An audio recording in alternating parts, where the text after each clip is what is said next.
சொன்னது போல கண்மணி நாயகம் ஸல்லல்லாஹு அலைஹி வஸல்லம் அவரிடத்துல அப்பாஸ் ரலியல்லாஹு அவர்கள் இறந்தவுடன் அவருடைய தாயார் அப்பாஸ் ரலியல்லாஹு கொண்டு வந்து கையில கொடுக்குறாங்க. நாமெல்லாம் பரக்கத்துக்காக பேர் வைக்கிறோமா இல்லையா?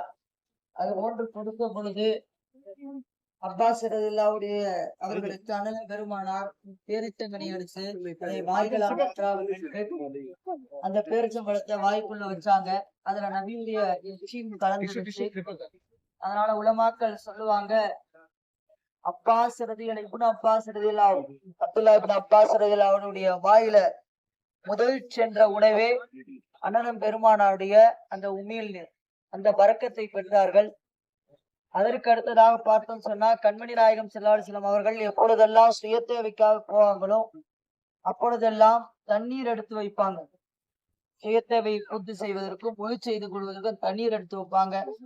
இதை பார்த்த ரசூல் ஸல்லல்லாஹு அலைஹி வஸல்லம் அல்லாஹும்ம ஃபக்ஹிஹு ஃபித்தீன் அல்லாஹும்ம ஜஅலஹு இல்மன் நாஃபியா என்பதாக பல்வேறு நல்ல பல துஆக்களை இப்னு அப்பாஸ் ரலியல்லாஹு அவர்களுக்கு அல்லாஹ் கல்வி ஞானத்தை எப்படி படுக செய்தான் என்று சொன்னால், எல்லா விதமான குர்ஆனுடைய விளக்கம் இருக்கா இல்லையா, தஃசீர்னு சொல்லுவாங்க.